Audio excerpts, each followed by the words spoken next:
Olá, seja bem-vindo, meu nome é Luciano e no vídeo de hoje nós vamos falar um pouco a respeito do acúmulo primitivo de capital.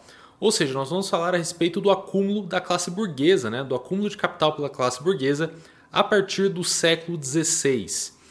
E para a gente poder compreender um pouco melhor esse acúmulo primitivo dessa classe, a gente precisa compreender os progressos técnicos, os progressos científicos que aconteceram a partir de 1500. Bom, dois pontos importantes é o surgimento da bússola e do telescópio. Esses instrumentos eles permitiram maior precisão, e com isso permitiu o alcance a maiores distâncias. Já nessa época, os europeus tinham rotas para as Índias, para a África e para as Américas. E sendo essa a época das colonizações, o que começou a ocorrer foi justamente um fluxo muito grande de metais preciosos para dentro da Europa, advindos dessas regiões. Entre os séculos XIV e XVI, houve uma estagnação muito grande da produção de metais preciosos na Europa. E isso estava acontecendo justamente devido a um incremento muito grande do comércio que estava gerando escassez de moeda. A expansão dos mercados e do comércio capitalista estava levando a uma falta de moeda na Europa. E isso estava se tornando um problema. E a partir do século XVI, com a entrada de ouro e prata advindos das Américas no continente europeu, o que estava acontecendo era uma inflação muito grande, uma inflação que variava de região para região, mas que era a maior inflação já vivida na história da Europa, a maior e mais duradoura inflação. Variava entre 150% e 400% o aumento dos produtos. Isso, claro, acabou beneficiando determinada classe em detrimento de outras. O que estava acontecendo e o que ocorreu até meados do século XVII foi que os aluguéis dos proprietários de terra e os salários da classe trabalhadora não acompanhavam o ritmo crescente da inflação. Ou seja, os salários e os aluguéis não estavam acompanhando o aumento no custo de vida sofrido por essas duas classes.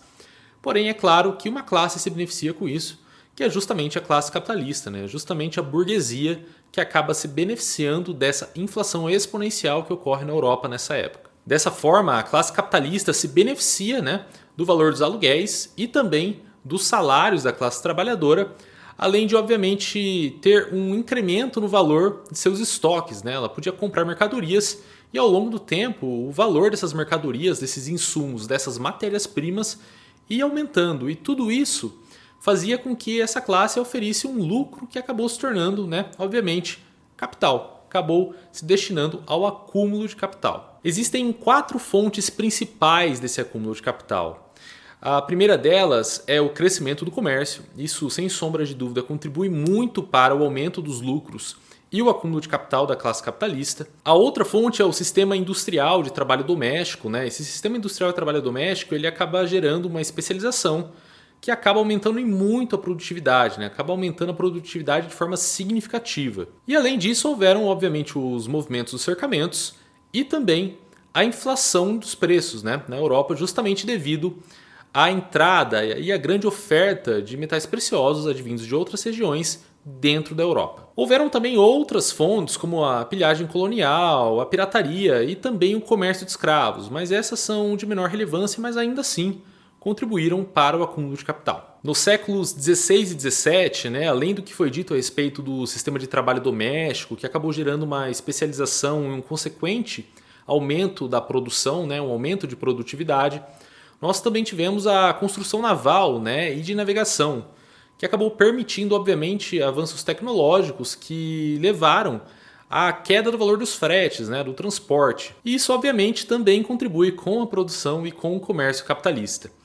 Então, o que começou a acontecer foi justamente que a classe burguesa, a classe capitalista, estava tomando o lugar da nobreza feudal como classe dominante do sistema econômico e social. E com o surgimento dos estados-nação, vale notar que em 1648 nós temos a Paz de Westfália. Paz de Westfália é o ponto que marca o surgimento do Estado-nação, do Estado moderno, como nós conhecemos. E com o surgimento dos novos Estados-nação, os monarcas buscam, obviamente, o apoio da classe capitalista, justamente no intento de derrotar os seus rivais feudais e buscar a unificação do Estado, a unificação do território sob o mesmo poder central. E é claro que nessa relação ambas as classes se beneficiam. Justamente porque a classe capitalista, a classe burguesa, se livrava das amarras feudais, da burocracia feudal, que era um problema, né? As leis, as regras, os regulamentos, as medidas, os pesos e a moeda, que eram todas diferentes, agora tudo isso caía por terra, né? Então, obviamente, tornava tudo mais dinâmico, tudo mais fácil, consolidando os mercados e, além disso, ela também oferia proteção militar aos empreendimentos comerciais, né? É claro que em troca disso, ela acaba se tornando, obviamente, né, a classe burguesa se torna a fonte de renda dos monarcas. Então, ambas as classes acabam se beneficiando uma da outra. Do final do século XVI ao início do século XVIII, as grandes cidades da Inglaterra, da França, da Espanha, dos Países Baixos, da Bélgica e da Holanda já haviam se tornado plenas economias capitalistas, né? E é justamente essa época inicial do capitalismo que é conhecida como o mercantilismo. Eu espero que vocês tenham gostado desse vídeo. Se você gostou, considere se inscrever aqui no canal, dê uma olhada no nosso conteúdo. Até a próxima. Tchau!